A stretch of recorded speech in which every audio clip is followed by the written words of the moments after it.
You're listening to The Pump Fake.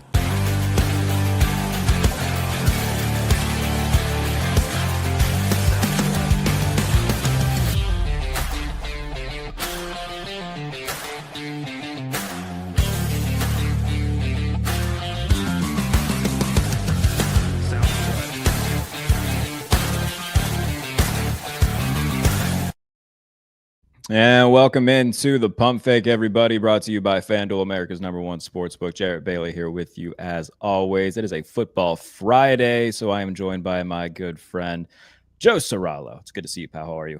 My man, always a blast coming on with you. I do have one gripe, one thing that we've got to air out here before we begin. Oh, what's that? When do I get involved in that intro? I mean, you've That's got a good great point. intro, but look, this is my second time on, so I won't hold it against you. But the next time I come on, that'll be a three-peat. I mean, at that point, you got to have a guy who's been on 3 times in the intro. I feel like it's only right. Like when you're doing communion in Catholic Church and they say like it is right and just. Like I feel like it's only right and just at that point once I'm on 3 times. I didn't grow up Catholic, so I've never done it. Did you grow up in a Catholic household? I did. I'm an Italian from Long Island. What do you think? You know what? Dumb question. I'm sorry. My town growing up, you're either Catholic or Jewish. That's the only 2 options in my town on Long Island. That's fair. Completely fair. Have your people call my people, and we'll figure this out in terms of the intro situation. But it is a football Friday. We're getting ready for Week 11 in the NFL, coming off a game last night, Patriots and Jets. Did you have any quick thoughts on that? I think that the only thoughts I had were it's about time TreVeyon Henderson got more involved with the Patriots. 3-touchdown game. Drake May looks great, and they are a very for-real team in the AFC. Yeah, let's talk Trey Henderson really quick here because – and I ended up not getting, I'm a big proponent of shopping around, and I don't want to say anything considering this is a sponsored program. But I'll just say that I am a big proponent of shopping around, and I have my own deal, and that's fine, separate affiliate. It's all good. I'm not going to name them here. It's your show, not mine. But I was looking into props for Trey Henderson for his longest rush, and that number was floating around 14.5, 15.5. This is an explosive guy. That was what I was looking for. Ended up not placing a bet on the game, so no harm, no foul, I suppose. But do you know, like, when you have the right handicap and you just don't pick the right bet? Sure. It was like him to score a touchdown was the easiest freaking money in the world, and the juice deterred me. And then the other one I was looking at was his carries was over 15.5. And I'm pulling it up here. How many did he finish with? 19. Carries? Yeah. And it's like there were 3 potential bets I was looking at. 2 of them hit so easily, the touchdown and the over 15.5 carries. And of course, the one that I was toying with, which again, I ended up not placing because I didn't get matched on the exchange I was using. But of course, that's like the only one of the 3 that doesn't hit. So sometimes you have the right handicap, but you don't have the right result to go with it. But yeah, Henderson, I was a little surprised he didn't have a carry longer than 9 yards. Like for a guy who's as explosive as he is against the bottom 5 Jets run defense, I really thought he would have broken a big one loose. Didn't get there. But yeah, he's going to be RB1 if he's not already. Yeah, it was very much a lot of singles for him last night rather than, doubles and triples on the ground game, but very efficient. I did have a few things that hit. I did just one of those I think it was a 9-legger, just like, all right, different props and whatnot, combine them, we'll see what happens. I think it was plus 20, over 2,400 to 1 odds. But that cash, so we felt pretty good about that. Wait, you got home on a 9-leg parlay? I did. That deserves more attention than like that cash. I didn't want to be. I'll be completely open about it. I didn't throw a lot on it because it's almost a 25 to 1 parlay. As one shouldn't. Yeah. You throw a tenner on it, you make 240. You feel good about yourself. Yeah. The other one was just a quick, it was basically a TreVeyon Henderson anytime touchdown with a little bit of dressing on it to take the odds over the top. So we did alt spread Patriots minus 6.5 because I felt comfortable about the Jets covering, but I wanted to get a little bit of something there in case it went south. So I wasn't going to bet on the Jets to cover, even though it was a gut feeling in case I got screwed. And then an alt under 51.5. So that was another one that came through. So a good night for me. Netted almost 300 in total. So on that end, it felt pretty good. It looks like we have lost Joe briefly. So we'll get back to Joe here in a quick minute. In terms of everything going on with New England, I see a lot of people making the argument of like, oh, this isn't a real team. Look at who they've beaten. Look at their schedule and things of that nature. They're 9-2 right now. They've beaten the Bills on the road in primetime. They've beaten the Buccaneers on the road. And granted, they had injuries and whatnot, but we can't sit here and praise the Bucs and then once the Patriots beat them, talk about, they were dealing with injuries. Welcome back to Joe Ceraulo, who had a few technical difficulties. I'm sorry about that. I'm going to blame the first rainy day we've had in Los Angeles in months for some reason my thing disconnecting here. That's certainly interesting. You don't see a lot of rain on that side of the world. Oh, we've got, I don't know if you've been paying attention to the news, Jarrett, and I know that this has nothing to do with your Bucs Patriots rant you were going on when I so abruptly rejoined. No, it's okay. We've got, it's called an atmospheric river going through LA. What? I saw a headline. It did crack me up. It said that Southern California is going to be the wettest part of the United States for the next 5 days. Guys, that's because you're there, buddy. It's always the wettest part of the United States. All right, you're 100% right there, Jarrett. But yeah, we've got like 2 inches of rain of flooding projected for I think tomorrow. Like 5 straight days of rain. Yeah, weird stuff in LA. No, that's pretty crazy. The wettest parts in America are apparently Los Angeles and whatever room that I don't know who's a hot athlete. Oh, I thought you were going to say Joe's, whatever room Joe. Yeah, well, I already did that joke once. Doubling down on it would be quite the thing. Hey, you know what? With my ego, you can never double down enough. We could triple down on this program. I was going to say SEC campuses. Oh, that's a good shout. Yeah. Or just campuses in the South in general. Like I go to University of South Alabama every year for the Senior Bowl. And I remember my first time there. Like, really? Yeah, dude. Like everywhere you look in every which direction, it's just the most beautiful person you've ever seen in your life in Mobile, Alabama, of all places. No offense to Mobile, Alabama. But like, yeah, there's just this one hodgepodge, the South Alabama campus, and it's just beautiful human beings as far as the eye can see. It was quite the experience. I always love seeing them on the ticker when you're looking at like scores of games and South Alabama comes up because their thing is USA. USA, yeah. Yeah. It's like, nice. USA got the win. Good for us. We haven't had too many of those lately. Yeah. You ever seen Team America World Police? I have not, no. Oh, well, the guys who created South Park made that movie. It's like a stop motion movie. It's hilarious, but their theme song, it's a must watch then. Yeah, well, their theme song goes "America, fuck yeah," and that's that sounds pretty American. Yeah, pretty very American, much so. Yeah, I'm sure that theme song would have a great approval rating in Alabama. For sure. South Park's been killing it lately, by the way. I don't care what side you're on. If you can't laugh at that, you're the problem. South Park has been killing it. South Park's been killing it for as long as we've been alive. That's very true. I just particularly have been enjoying it lately. I need to catch up on the most recent season. I started it. I have not finished it yet. That's one of those shows I turn on, like it's like my background noise and whatnot. So I've gone through it. I don't know how many times. So yeah, great show, South Park. Maybe we can get some sort of like crossover with the Pump Fake and South Park. We'll have. Let's call Paramount and get that done. That would be. Let's dive into this slate. We'll start with potential game of the year with the Seahawks and the Rams. The Rams right now offensively, Matthew Stafford would be my MVP pick, just everything that he's doing right now in terms of how efficient he's been. He's protecting the ball. And offensively, the Rams have just been a juggernaut thus far. The Seahawks, you and I have talked about it before, not a team I was high on coming into this year, have blown every expectation out of the water. Defensively, arguably the best defense in football right now, and maybe the best defensive coach right now, Mike McDonald. And offensively, they are making everything work around JSN and Sam Darnold, getting production from the pair of tight ends and Elijah Arroyo and AJ Barner. Good running back duo, Zach Charbonnet and Kenneth Walker. Very fun game here. The first of 2 matchups between these two teams. You can make the argument they're the 2 best teams in football right now. Where are you leaning in terms of the spread here? And is it a game that you're going to touch? So because of what you just said, I feel dirty that that one team has to lose this game. I hate picking against one of these teams because I've been making so much money on each of them as the season's gotten to this point. Everything you just said about Mike McDonald, the defense looks great. The offensive line has been among the best in football. You're looking at 2 great offensive lines and 2 great defenses, especially in terms of sack production here. So these teams do kind of mirror each other pretty well. Obviously, the Rams have more star power than Seattle, but Seattle's really pieced together a hell of a year. Clint Kubiak, send him to New York, bring him to my Giants, please. Is that your number? Is that your top name that you'd like to see replace Dable?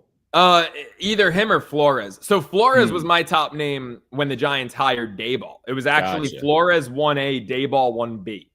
And now I'm kind of like, give me Flores or Kubiak. You know, I love Flores. He was a great head coach. He certainly overperformed with Miami every year down there. Yeah. Got a raw deal. He's a Brooklyn guy. Went to his alma mater is actually the private school in Brooklyn, Poly Prep. My stepdad. Oh, wow. I didn't know that. 2 decades. Yeah. So I grew up going to camp there, working out with the football team there. Like I spent a lot of time at Flores' alma mater. So yeah, I think him coming to New York would just be incredible. And then Kubiak could be the next Ben Johnson. So I'd be great with that as well. But back to this game, like I just love everything about these two teams. And when I pick Seattle, oftentimes on a week-to-week basis, I bet the Seahawks damn near every game that they play on the road. They have been a ridiculous road ATS team since McDonald got there. They're like 9-3 or 10-3 against the spread on the road under McDonald. With that said, I'm going against the trend and against the moneymaker. This is in my Ceraulo Pick 6, which I just published to TikTok and Instagram, my 6 best ATS plays of the week. I laid 3 with the Rams. They're at home. Ooh. The defense has been phenomenal. Stafford, like you said, MVP right now. Adams, Puka, you name it. I mean, the Rams just seem like they are the class of the NFC right now. In a year where I think the Eagles and Packers, I call that Monday night game the Imposter Bowl. I really think it's the Rams, the Lions, and the Seahawks. My tweet that night was literally the Rams, Lions, and Seahawks must be salivating watching Philadelphia and Green Bay right now. So it really is. These are 2 of, I think, the top 3 teams in the NFC. I'm going to go with the Rams -3. That's where I've been leaning. The game being in Los Angeles, that doesn't do too much for me in terms of like a home field thing. I mean, it's gotten better. I used to say the same exact thing. I used to say SoFi, there's no home crowd. It has gotten substantially better, especially for the Rams. A little better for the Chargers too, but it's gotten way better for the Rams. Yeah, I think I know one Chargers fan. That's fair. But it's much better for the Rams. Yeah. I think I'm going to go with you here and lay the 3. Seattle, I think that the lack of star power will hurt them in this game in particular. Still think they're going to be, a team to be, no one's going to want to line up to play them in January. But in this matchup by itself, when you look at, the skill position guys of the Rams, the skill position guys of the Seahawks, JSN rules.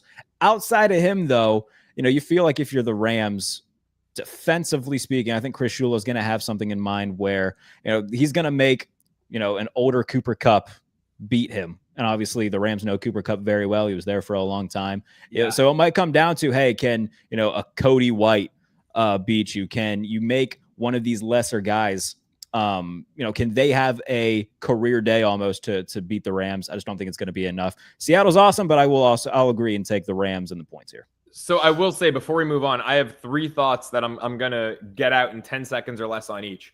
Okay. First off, I'm obsessed with this Chris Shula versus Clint Kubiak match. Going to be very good. I'm obsessed with that.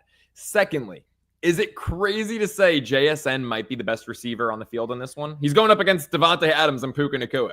But is this JSN season, yes, he's been the best of the 3 of them this year, yes. Yeah, I mean, it's bizarre. Like the talent at wide receiver on both sides in this one's just, I'm salivating over it. And then the third and final thought, and it's why ultimately I'm on the Rams -3.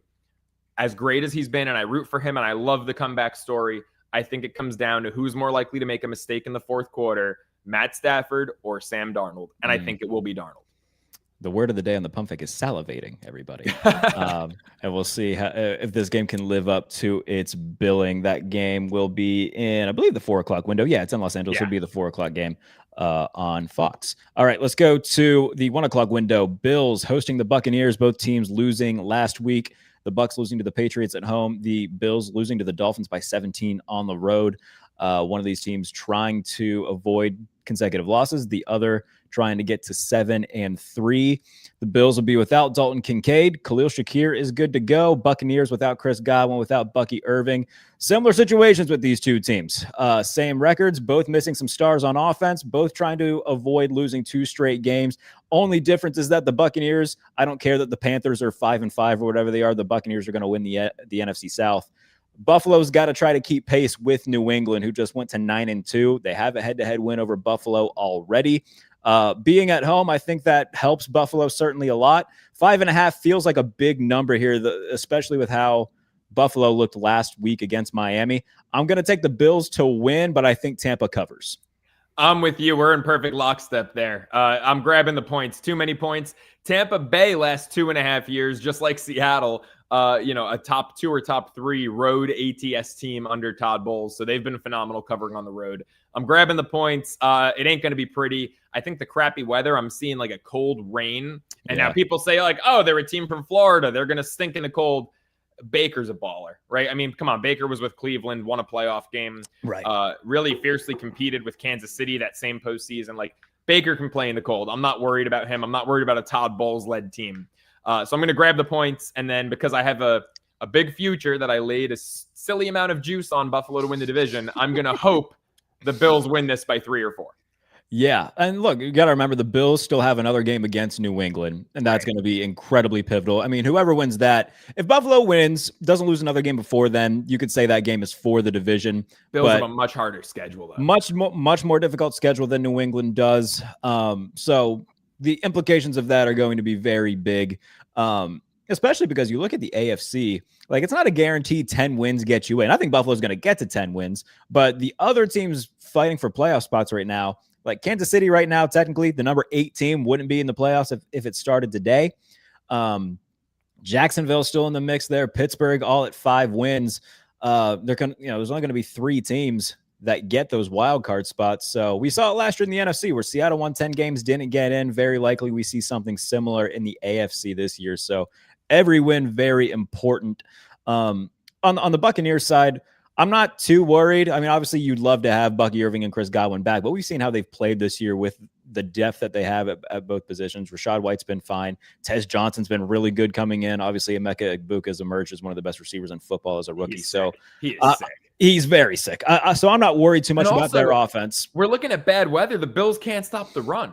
Yeah. So even though it would be great to have Bucky Irving here and run like the 3-headed monster, I mean, you still have Rashad White and Sean Tucker must die. Like, wouldn't be a bad idea to look at maybe some Sean Tucker rushing props real quick. Let's see what those are at. Yeah, let's see. Let's see what your good old buddies at FanDuel have on the Sean Tucker anytime TD. Oh, anytime TD. Yeah, let's get that pulled up. That might be a better play because it's probably not going to be too juicy, but I bet you we could get plus 140. Even better, my friend. Plus 210 on a Sean Tucker anytime. Sean Tucker must score, baby. I love that. Yes. Yeah. Plus 210. I think that's something everybody should at least consider. Rushing yards wise, you don't get plus money on Sean Tucker rushing yards until you get to 50 or more. It's plus 142. Yeah. So I think that if anything, you throw, 30 plus into a parlay as, something to give you a little bit more juice and a little bit better odds. Yeah. Am I getting anything on Tucker here? Or no, not yet. Not yet on my exchange market. That's the one thing. It's hard to bet in advance on those markets. It's a lot of day of action. Yes. So we're in lockstep here. Bills win, Bucks cover the 5.5 point spread. The over under, I mean, talking about the weather, 46.5, also something to pay attention to.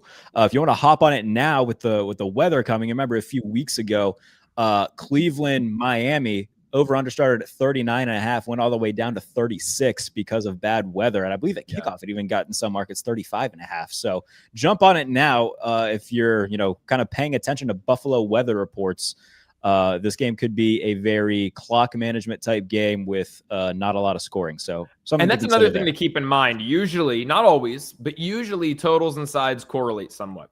So you've got, I'm not going to call them a massive dog, but you've got like a decent sized dog that's here. Pretty big number. Yeah. Yeah. 5.5. I've seen as high as 6.5 in some places. So you're looking right around 6, give or take a half a point.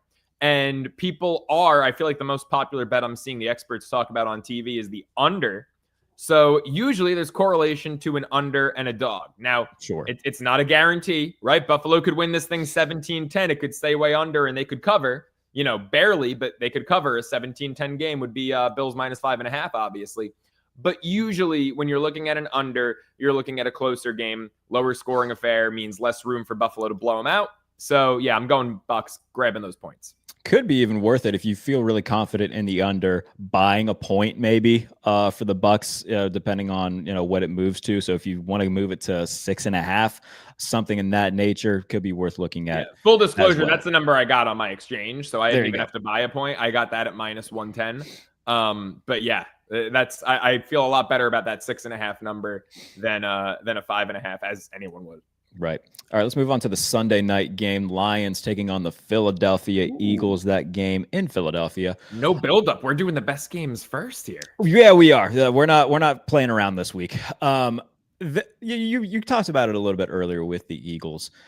Last Monday night, and by the way, AJ Brown, incredibly, like already throughout this week, didn't waste any time. Went on a Twitch stream, and was like, "Yeah, take me off your fantasy teams." He went on a twat stream. A twat stream, yeah. He was on Twatter, right? Twatter. Everyone's favorite. Twatter. I think the Brits actually say twat. Twatter Swatter. It's a great app. That sounds awful. Jesus. We're going to have to put a TVMA logo at the top of this. The Eagles, yeah. Yeah, AJ Brown being disgruntled. AJ Brown, yeah. He's been pissed off all year. Had like that series of tweets earlier in the year. They were 4-0. So like, he couldn't really be too mad because they were winning and it would be looked at as selfish. This is one of those rare cases, though, when everybody seems very much on the side of the player, where it's like, yeah, he has a right to be pissed off. He's catching 2 passes a game and they only won 10-7. So like, I completely understand his frustration when it comes to wanting to be more involved in the offense. I get it, but it's like, buddy, look at your left hand. You got a ring. You're making millions. Like, this is where we differ. Yeah, I don't know. I'm kind of like, if they didn't already have a Super Bowl, I would be more on your side. However, I think that he can kind of feel like the fact that they do. It's like, trust the process, trust your. Do the Eagles seem slightly reminiscent of like, and I know I'm more of a baseball guy than you, but like the Dodgers this year.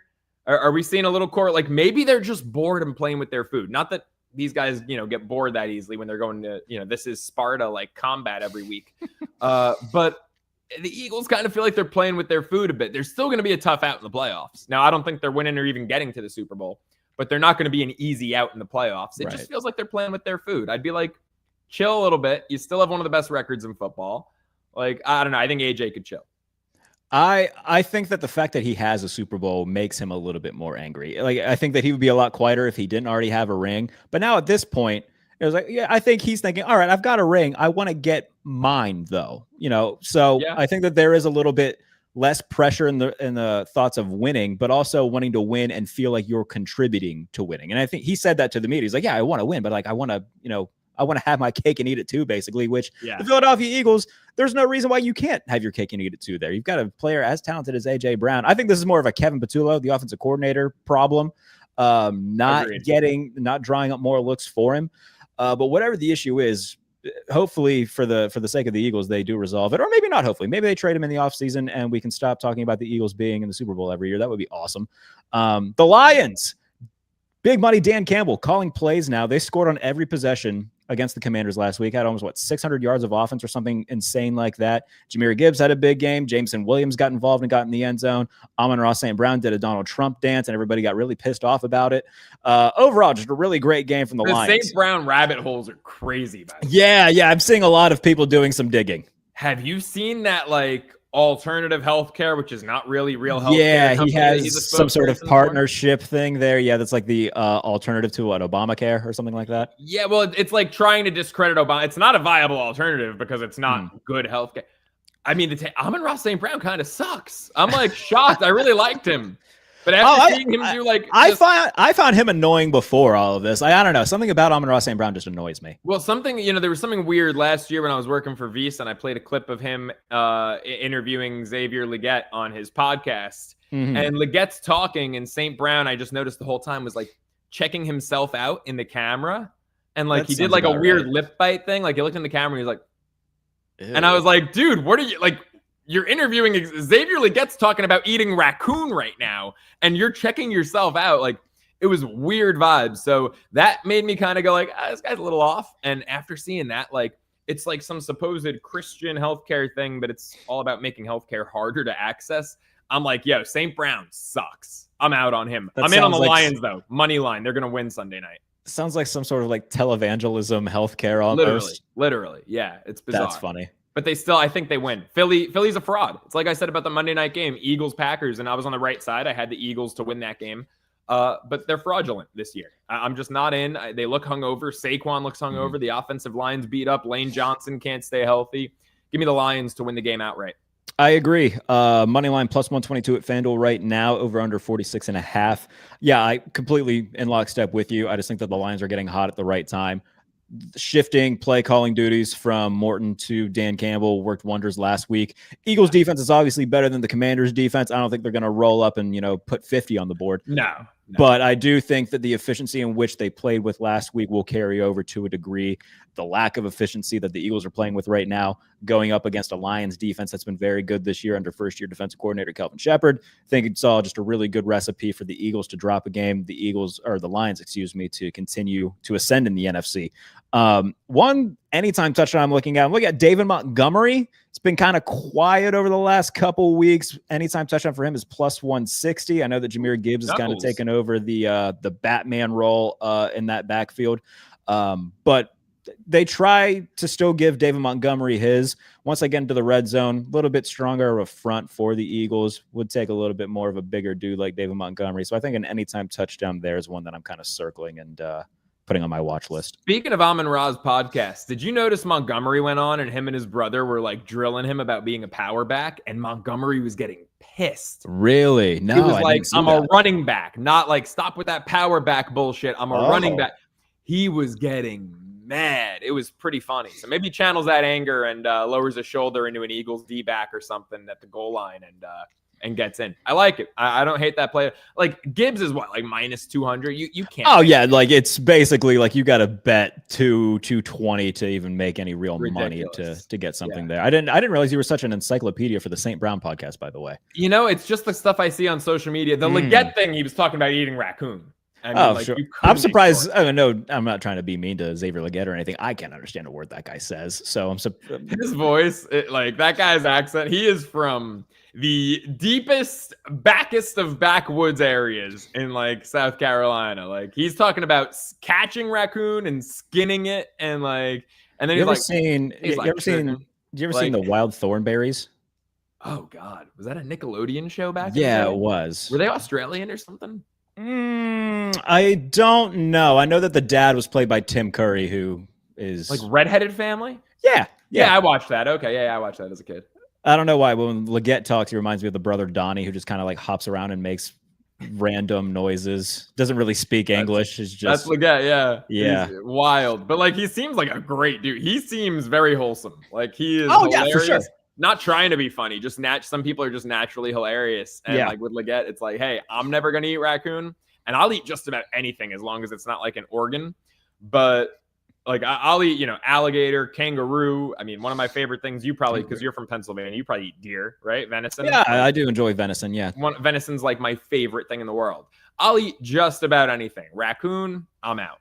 That's fair. If it's going through my garbage, if it's eating my garbage, I don't want to eat it. That's kind of the rule. That's completely fair. Yeah. I'm trying to think of like other sports voices. I saw something talking about Scottie Pippen. Somebody said that his voice sounds like a phone vibrating on a desk, and that made me laugh. Jeez. Isn't Scottie Pippen's ex-wife dating Michael Jordan's son Marcus? They were at some point. I don't know if they still are, but Marcus that was quite at like UCF back in the day, the Knights. Yeah, I thought, did Jordan have a kid that played at, I want to say Illinois, like the University of Illinois? I don't think so. No? Where did Pippen Jr. play? Because Pippen Jr. is in the league. He is? Yeah. Pippen Jr. is, last I checked, he was on the Memphis Grizzlies, I think. Interesting. Did he play at Illinois? Could that be who you're thinking of? I don't know. I need to get a producer for this show to look up these things that we have in the middle of the show. Instead of us just like Googling. You were right. Yes. Memphis Grizzlies. There you go. Yeah. Did not know that. He doesn't. Where did he play his college ball? Where did he play his college ball? He played at Vanderbilt. Oh, he was Vandy. Okay, yeah. He looks a lot like his dad. Oof. Well, anyway, Scottie Pippen sidetracks aside. Yes, Lions money line here is the best play. Love it. Haven't disagreed yet. That's a good sign, or it could be a horrible sign, and we lead people astray. It's a freaking disaster. Yeah. Let's hope that doesn't happen. All right, let's get to the rest of the games. We'll start with, very quickly, the game in Madrid. Yes, Washington, Miami, 9:30 in the morning. God help us. I couldn't care less about this game. It's two teams that are going nowhere. Marcus Mariota is starting, not Jaden Daniels. Tyreek Hill obviously not playing. The Dolphins, I know they just got to win over the Bills. That's still a team not worth really paying attention to. Is there anything that you care about talking in this game? I mean, I wish the game was in Barcelona just so we could say Barcelona all the time. Normally, I would look at this spot and go, Dolphins, they've won 2 in a row, right? So a once 1-7, no, excuse me, they've won 2 out of 3. Yeah. So a once 1-6 team is now 3-7, and suddenly they're favorites. I would love to zag when everyone zigs and fade them, especially because 2.5 is like a chalky, like people see a 2.5 point favorite, they want to hammer it. I would love to go Oppo here, but Washington's pass defense is horrendous. That's so bad. It's so like Mariota being the quarterback doesn't deter me from taking the Commanders. It's literally all about their pass defense. And, you know, sure, no Tyreek Hill, sure, no Darren Waller. Waddle looks great. And then also, I look at Achane in this passing game. Oh, my God. And I'm like, he's going to give Washington fits. So reluctantly, I know Miami, you know, last time they played in Europe, the Chiefs worked them. Oh, yeah. Reluctantly, I'm going to hold my nose and take the Dolphins. Although, in full transparency, I'm not betting this game, nor am I waking up. I'm not touching this game Nor whatsoever. am I waking up at 6:30 Pacific time to watch 2 teams with a combined 6-14 record play in a city not named Barcelona. Yeah. So no shot I'm touching this game. But hey, gun to my head, I'll take the Dolphins -2.5. If anything, I might go Achane 40+ receiving yards is +104. So I might look at that a little bit. I like that. I took longest reception when they were Thursday night against the Ravens. It was my only bet in that game, and it cashed in the first quarter. It was like 13.5 or whatever. He had a 19-yard catch first quarter. Okay. I love him in the passing game more than anything. Achane to record a 15-yard reception is +100 right now. So that might be certainly worth circling if you're going to bet. I like that. What's his touchdown? Oh, it's you're laying like -150. Probably similar to Gibbs. It's -175. Yeah. Oh goodness. Yeah. No. Okay. Bears Vikings. This is actually could be something. Obviously, the Vikings won the first matchup in week 1 with that incredible fourth quarter from JJ McCarthy. They're 2.5 point favorites at home against a Bears team that's gotten hot. Part of me still really wants to fade the Bears. I just feel like this is a weird team. I understand Ben Johnson's had a great first year. Caleb has had more highs than lows, I would say, this season. Do we think that the Vikings are going to sweep the Bears, or do we think that this is the Bears continuing to stay hot and getting a win on the road? I'm struggling with this so much because, and I'm not actually betting this. You know, it's funny. The first 3 games we did, like Rams, Bucks, Lions, those are all 3 of those games are in my Ceraulo pick 6 this week. So I've already bet all 3. This is another one I've got no action in. You know, there's so many like zigzag opportunities here, but they contradict each other, right? Like you just brought up the great point. Are the Vikings going to sweep the Ben Johnson-led Bears? Yeah. You know, I would lean towards no. But Bears have won 4 out of 5. Are they going to make it 5 out of 6? Yeah. Like they've won, actually, haven't they won 6 out of 7? Didn't they start 0-2? Oh, maybe. I think you're right. So the Bears have won 6 out of 7. Are they going to make it 7 out of 8? And like the Vikings are a great every other week win-loss. Like that just seems to be their MO. So the Vikings should be due for a win. But I feel like head-to-head, the Bears are due. It's at Minnesota.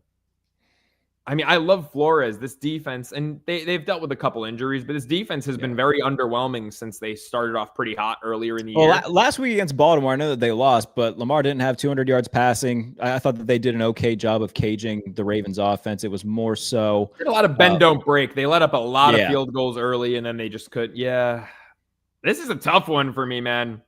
I think if anything, I'm going to go under 47.5. I think that both defenses will be able to do enough. I don't think that JJ McCarthy and the Vikings are going to put up a ton of points. I think that the Bears are going to cool down a little bit. So I think under 47.5 is the thing out of all of these that I would look at and feel relatively comfortable with.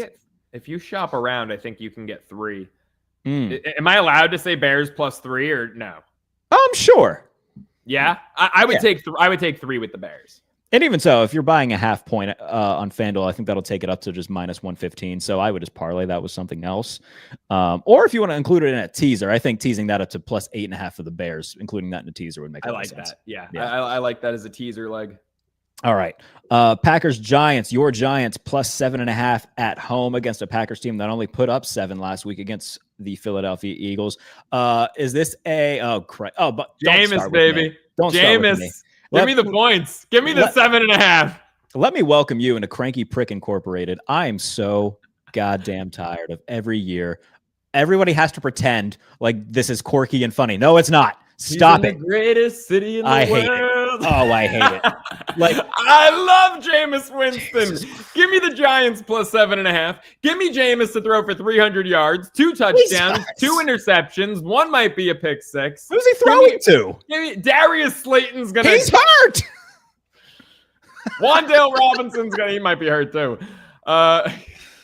Theo Johnson, anytime touchdown. I was going to say, Theo's targets are going to be out of this world. Theo, anytime touchdown bucket. No, the Packers kind of suck, too. Like, he's not going to throw for 300 against this Packers defense, but this might be like a low score and grinded out 20-13 type game, which last I checked, 20 minus 13 is 7. Last I checked, that's less than 7.5.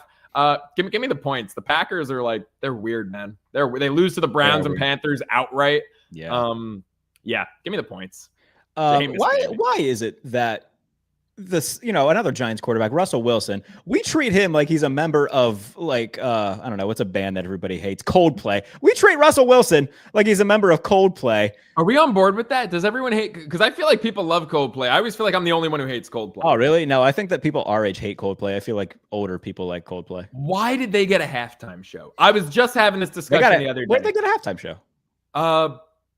Dude, it was Super Bowl 50. Broncos Panthers was Coldplay. Genuinely, I didn't know. Yeah, I don't watch the halftime shows. Are we the same age? Are you born in 98? Yeah, I was born in 98. Yeah. Yeah. So I think we were both seniors in high school that year. Broncos Panthers. I would have been a junior. I graduated in 2017. Okay, so you're a grade behind me. But yeah, like Coldplay was the halftime show that year at Levi Stadium, Santa Clara, home of this year's Super Bowl. And I just remembered like that decision was made. And I love like the rock and roll halftime shows. Like I love I agree. The Who was really good, Tom Petty. But I was like, why the hell is Coldplay doing a halftime show? That's not like make me want to get up and get excited type of music. Yeah, that's like somber music. Yeah, I do. There was nothing enticing about Coldplay to me. So I'm glad we're on the same page because I always feel like the odd man out having that discussion. They have that one song that rules that plays in like every retail store. I don't know what the name is. Not Viva La Vida. Yeah, it's that one. Yeah, that one. That song. I don't even like that song. Oh, you don't? Oh, okay. No. I mean, like, if you're like going through a breakup, Sparks is like, okay, cool. If you need a good cry, you could play Sparks. But yeah, like Coldplay, I'm just out on them, man. I feel the same way about U2. Remember, I am so out on U2. Ninth grade, whenever everybody's phone had that album automatically downloaded onto it, you couldn't delete it. That was like the worst thing that's happened in the last 13 years, single-handedly. I'm gonna take the Packers to. I think they're gonna win, but I'm probably also gonna go with the Giants to cover simply because the Mike Kafka bump the interim coach bump that seems to happen every year. What was that? You cut out. Mike Kafka's doing bumps. Yes, Mike Kafka bumps. Yes, we love a Kafka bump. I'm also heard looking of key bumps now. Kafka bumps. Now we're doing Kafka bumps after Jameis throws an 80-yard over the top pick, but it looks pretty cool. Unreal. Under 43.5 is also something that I would look at. I'm also a notorious taker of unders, the Undertaker, if you will. Yes, I like that. I like that. Yeah. Panthers, Falcons 3.5-point favorites at home. I'm not gonna bet this game. If I were, though, I would take the Falcons and the points, which is something you should not do as a gambler, is ever bet on the Falcons. But if I were to, I think that they bounce back. They're a much better home team than a road team. They win and cover. You remember those really bad movies, Piranha? They turned them into like 5 different movies. Yeah, somehow they turned that into a film franchise in like the mid 2000s.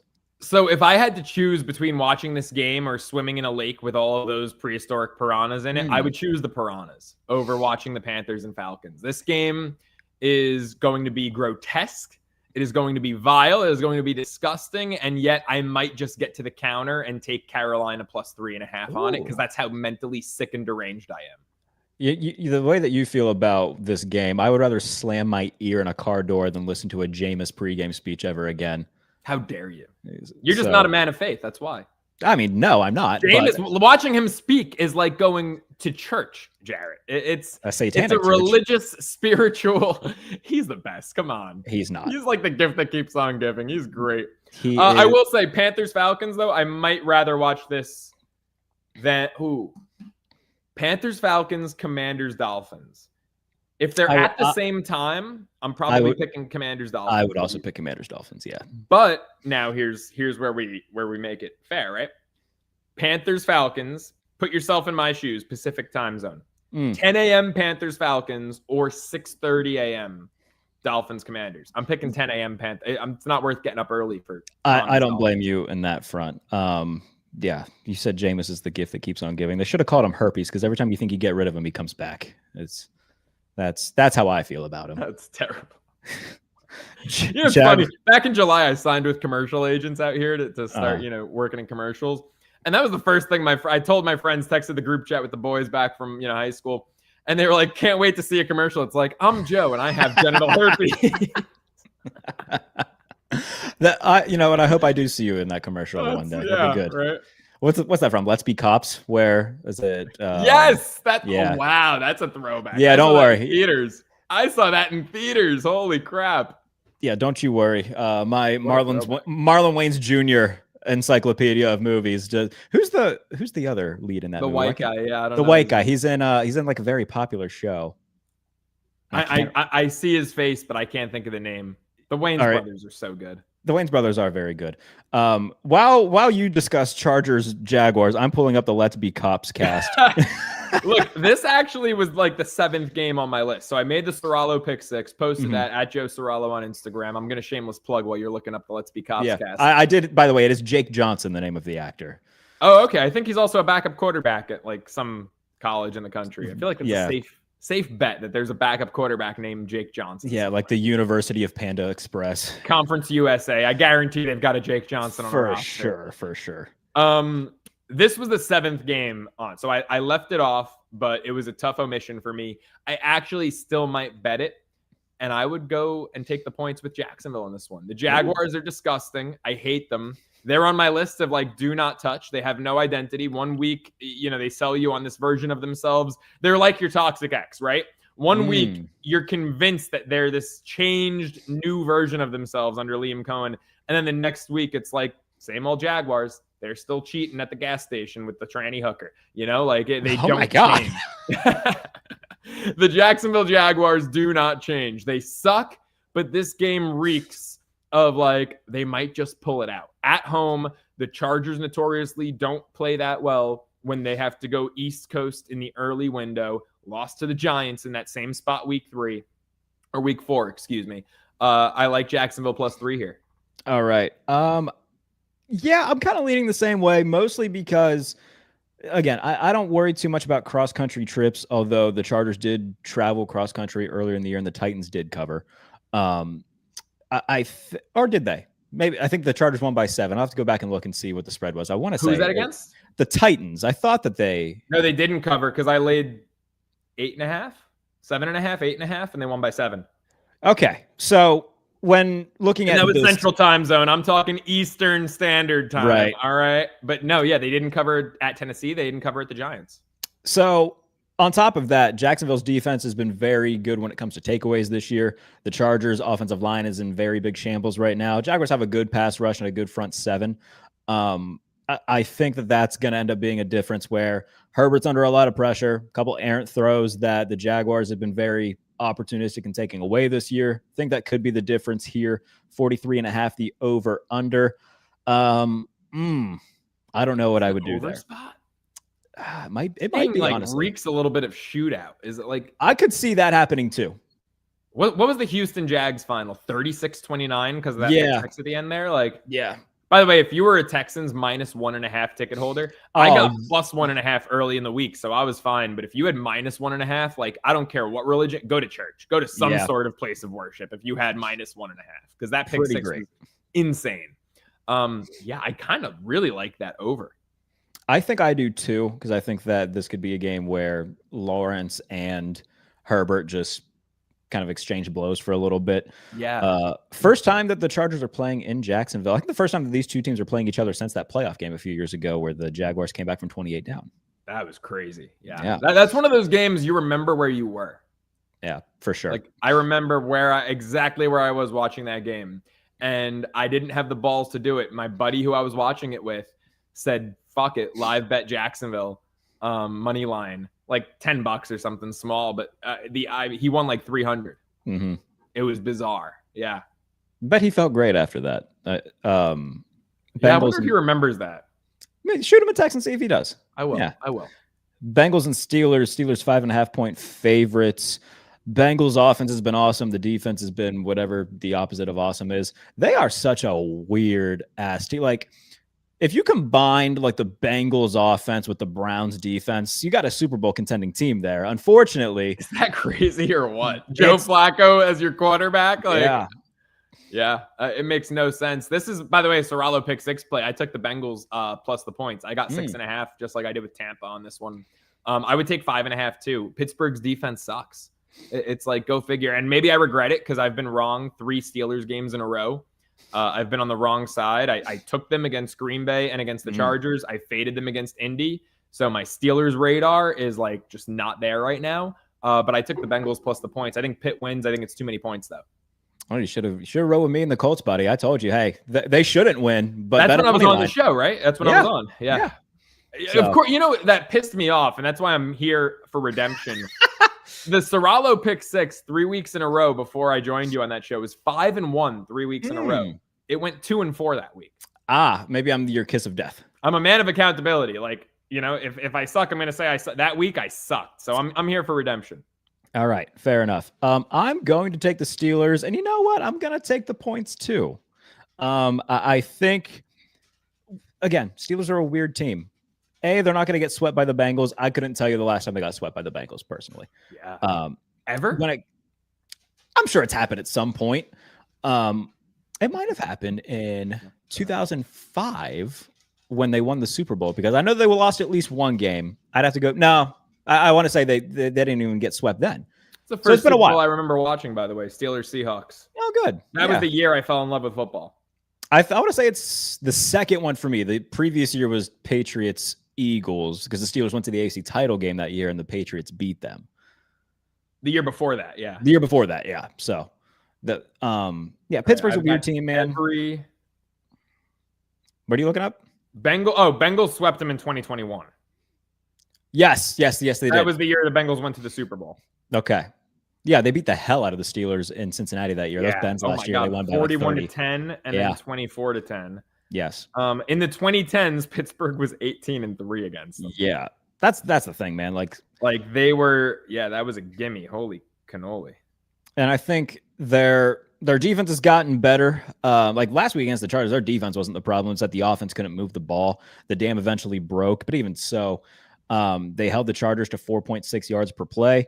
Obviously, the Bengals have more weaponry than what the Chargers do, and already lit them up once. Don't think Jamar Chase is going to have 16 catches again. I think that the first game against Cincinnati is like the absolute worst possible outcome for the Steelers defensively, and it would be hard for them to look that bad again against them.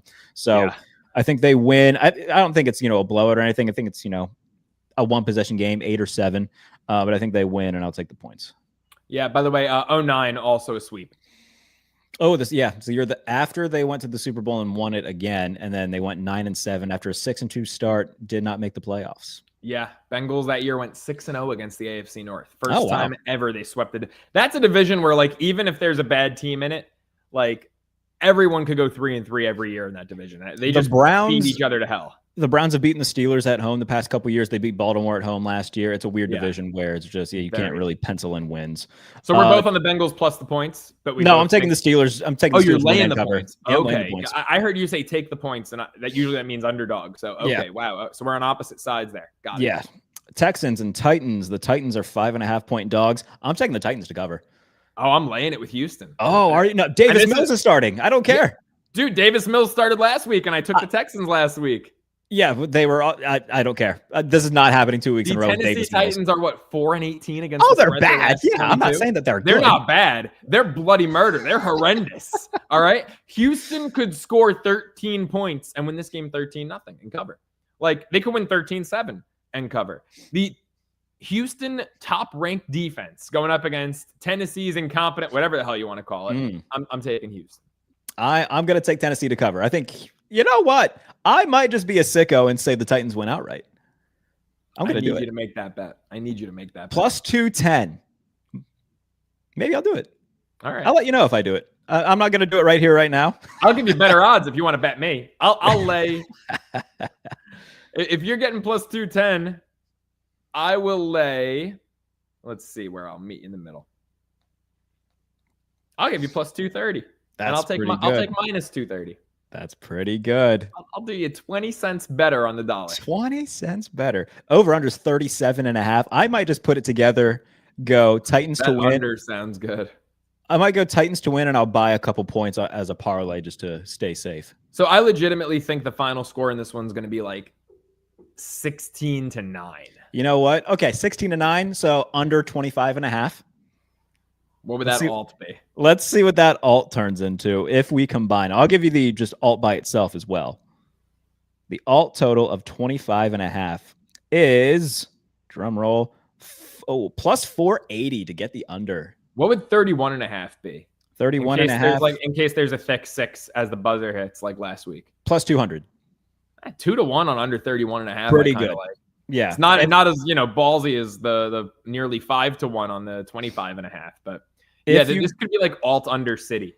If you go Titans money line and parlay it with the under 31.5, you get almost 6-1 plus 595. Wow. So if you bet $10 on that, you would lose $10. Oh man. All right. That was good. I might do it. I might just do it for fun. Yeah, we'll see. That's all I really have to say about that game. It's two bad teams. It doesn't deserve a whole lot more. But I think if you want to find maybe the Titans can sneak one out. I don't think they're only going to win one game all year. They might get another one. Doing it against a bad Davis Mills-led offense, that's as good a time to do it as any. Well, hey, I will give you plus 230 if you want the money line. Forgo the book and just make a donation to your buddy Jeff. All right, let's go back to the NFC West. The Cardinals hosting the 49ers. 49ers 3-point favorites on the road. Brock Purdy coming back. I almost want to take Arizona to cover.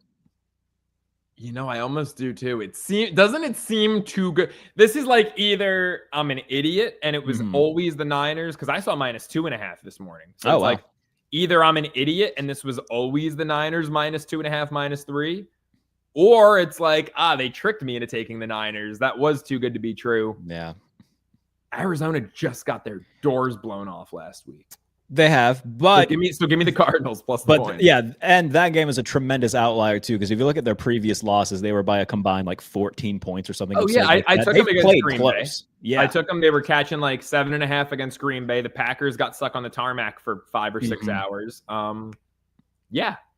Yeah, and then they beat Dallas outright, and I think I came on your show and I laid 2.5 with Dallas so confidently, like an asshole. Give me the Cardinals plus the points here. I'm also going to take the Cardinals plus the points. I think that Brock Purdy is going to be cold. He's missed a lot of games. They still don't have their full collection of weapons there. I think defensively, the Cardinals, they've gotten a few young pieces back in this back half. They got Walter Nolan, they got Will Johnson, the guys who they drafted. Walter Nolan had a great debut against Dallas a couple weeks ago. I'm going to take the Cardinals and the points there. Does Purdy get benched for Mac Jones in the third quarter? No, I mean, never would happen. Shanahan, they're paying him far too much money. I don't think anything's going to come of that. Shanahan and Purdy. I mean, imagine that. Like, it would be so awkward between the two of them in bed that night if he did that. He would never. He would never. Coming up here, my favorite bet of the week: Chiefs minus 3.5 against the Denver Broncos. Yeah, we've gotten to the final leg of the Ceraulo pick 6. There we go. Andy Reid off a bye. Bo Nix is freaking Fugazi out there with this Broncos team winning games. The Raiders had him cooked on Thursday night. Like, the Giants had him. I'm sorry. The Broncos beat the Eagles with a great comeback, and yet they have been cooked by the Giants and the Raiders and just all these crappy teams who can't finish. The Jets hung in there with them until the very end. The Broncos are Fugazi. Kansas City is 5-4. This might be where they don't lose a game the rest of the year. Go 13-4 and win the division. Give me the Chiefs minus 3.5. I think this turns into a situation where Denver's the 5 or 6 seed. They'll go to Baltimore in the wild card round, and the Ravens just beat the piss out of them in the wild card round. Yeah, it might be. The problem with the Broncos, because that defense is incredible. And defense is very good, yes. I said it on VSiN preseason. I was like, the Broncos defense could very well be the best in football. And so far, I mean, go figure, the Browns are in that discussion, but the Broncos are among the best, if not the best in football. Yeah. Great. I love that side of the ball. They got a lot of underrated guys. Nick Bonino, really good edge rusher. Phenomenal. And I mean, Pat Surtain's missed so much time.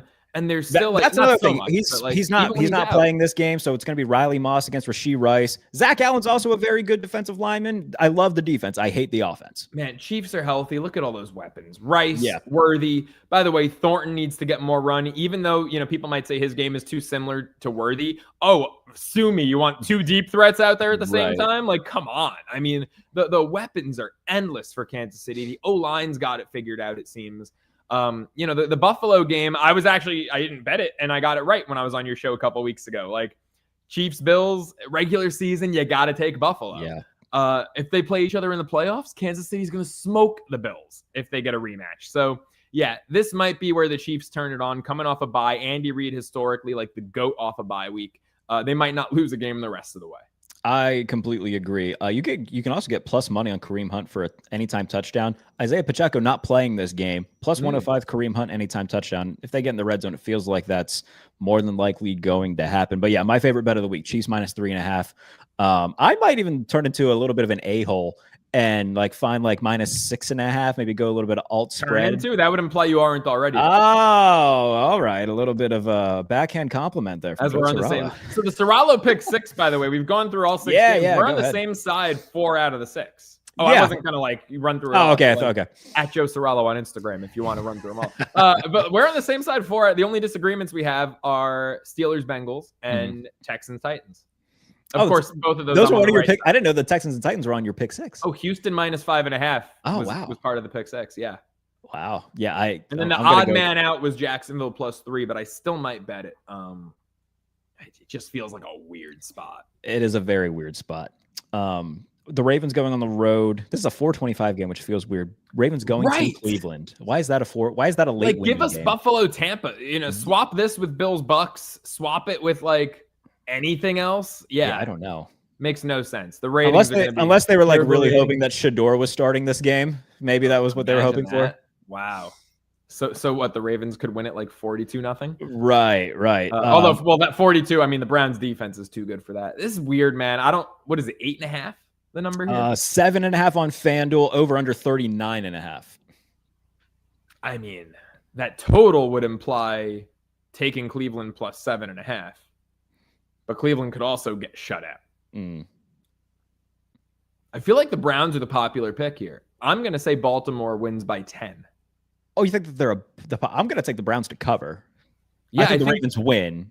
I think Cleveland covering is the popular pick. Oh, really? I think people are like, that defense, it's too many points. Yeah, you might be onto something but there. The Ravens defense has gotten a lot better since they've gotten healthier in recent weeks. Can Dylan Gabriel freaking score? Oh, that's a good point. You know what? Going with the Browns, betting on their team total for the game might be a good play. Let's see what that is. But yeah, continue making your point. I would be surprised if it's more than 13. It could be 13.5. The Browns team total. Be. That actually sounds really right. Oh, it's 14.5. I would take the under. I'd go under. Yeah. I think 13 almost feels like their ceiling. I'd be damned if they had 2 touchdowns. And the Ravens do have 1 injury on defense. It might be Marlon Humphrey. But Humphrey is he's interesting because he has had years where he's great in terms of turnovers, and then also years where he's almost like a Trey Diggs type of guy where he'll give up, he'll grab, ball hawk, he'll grab INTs, but then he'll give up chunk plays. I feel like they want you to say it's too many points and take Cleveland. And I just feel like Baltimore could win this game 23-10. And it's not a blowout, but also a Ravens cover. Yeah, and the result is never I'm gonna say that's your final score. I'm gonna say 23-10. Oh, I wonder what maybe we'll have to look at that as a as an exact score bet. Yeah. Ooh, I'll pull that one up while you break your pick down. Okay. I just think that defensively Cleveland's been very good. The first game, it got out of hand very late because the Browns kept turning the ball over and the Ravens got the ball in good field position. But the Ravens were in the red zone. The Browns stuffed them on 4 straight plays. It was 10-3 throughout the majority of that game. I think that Cleveland's defense has more than proven that they're a very good unit. The Ravens offense struggled a little bit last week against a lesser defense. I mean, the Vikings defense led by Flores is still good, but not as good as the Vikings, as good as the Browns.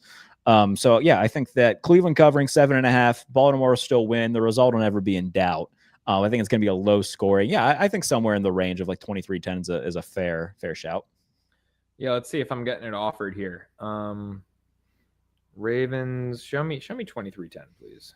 Here, I can get it put up here on FanDuel for anybody. I'm on the FanDuel app right now. There you go. You get to scroll forever. Okay, 23-10 right, plus 10 plus 10,000. Yeah, so that's 100-1. That's pretty great. I mean, you could put $1 on it and potentially $100. Yeah, there you go. Maybe I'll throw 2 on it. Ooh, now we're high roller status. Catch him in the back room of the Bellagio, ladies and gentlemen. It's like Mort Goldman from Family Guy. Where's my $2? That's incredible. I could run with that, but I won't. All right. I don't want to get canceled. That is it's a great character. It's a well-written character. Oh, it's great character. All right, the Monday night game, Cowboys-Raiders. The Cowboys are 3.5-point favorites. I don't want to watch this game, man. This game is like one of the few times where I'm like, I don't care about the YouTube TV Disney dispute. Like, please don't make me watch. I've got to go on Fawa streams to illegally stream it from somebody in like Istanbul who's putting it on the internet while I get a bunch of pop-up ads in the corner talking about lusty singles in my area wanting to meet or whatever. Wait, you mean that they don't actually want to meet? You'd be surprised. Yeah. What else is there that I can watch on Monday, November 17th instead of this game? Oh, I don't know. I'm not a big network TV guy. Oh, I'm thinking Colgate Siena college basketball. Oh, you're thinking couple of tiny upstate New York schools. You used to do some play-by-play for some hoops back color in the commentary day. For Bonaventure. Yeah, so I've done Siena games because they play the Bonnies every year. It's the Franciscan Cup. I could watch the Civil War, Oregon versus Oregon State. I just love that it's the Franciscan Cup. Yeah, hey, the 2 oldest Franciscan universities in the country. Oh, that's funny. Oregon versus Oregon State, the Civil War. You were talking about South Alabama. We could watch North Alabama play Clemson. I mean, there are just so many better options than the Cowboys Raiders. I shit you not. I legitimately could not tell you the name of a single college basketball player. Yeah, lately, with NIL and the transfer portal, college hoops it's tough. That's like betting it early in the season because there's such little continuity. It is really difficult. But to this Raiders-Cowboys game, I'm taking the Raiders plus 3.5. Strictly, I'm like playing a number here. 2 teams that I despise in terms of like betting on them. 2 teams that are greatly, deeply flawed. Give me 3.5 points. So I'll take the Raiders. The Cowboys have been really weird for me this year because like when I've bet them as dogs, they've really helped me out. I bet them heavy against Green Bay. Turned out to be a good bet. But I bet them heavy against Chicago and Arizona, and it bit me in the butt. So betting them as favorites has not been a good move. Betting them as dogs as they're favorites here. I'm not going to touch any of that. I'll play some anytime touchdowns parlay. I think Javonte Williams rushing props are going to be something that I look at pretty heavily. I'm going to say the Cowboys win. I'm not confident in it, just considering what we've seen so far this season. So wait, they win and cover or just win? I'm going to say they win. I have no idea what to say about the number. I'm going to be a coward and say I just don't know. 3.5. That's why I'm just taking the points. If you put a gun to my head, I'd probably say the Raiders cover, just because eventually, like, they're 2-7. They got to get something together at some point. So maybe are they 2-7? They are. Did they start 2-1? They started 1-0. I know that because they beat New England week 1. Patriots. I have no idea. Football is crazy because the Raiders. Their other win was against Tennessee, and I think it was like week 4. Right. So you got the Raiders beat the Patriots, the Browns beat the Packers, the Giants beat the Eagles, then the Saints turn around and beat the Giants in back-to-back weeks. I mean, football is not. The Dolphins beat the Bills. This is why football is just great. Yeah. It is the best. And it'll make you want to pull your hair out and push your significant other off of a balcony. But it is the best. All right. Be sure to catch Joe Ceraulo in the next episode of Dateline. What have you got coming? Where can everybody follow you, bud? Instagram at Joe Ceraulo, TikTok at the Joe Ceraulo. Pick 6 comes out every Friday morning over there.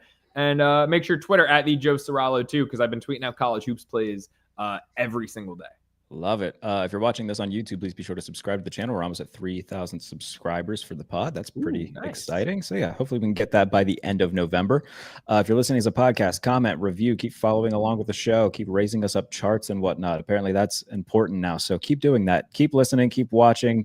Return Monday for the what's that called? The recap. Yeah, that's what you call when you talk about things that already happened. The recap show of week 11 next week. And we'll keep going through this NFL season that is going by so quickly. Yes, I think that's it. You got anything else you want to say? Remember, guys, LA, Southern California, wettest place in the country next 5 days. Salivating. All right. We will be back next week right here on the Pump Fake.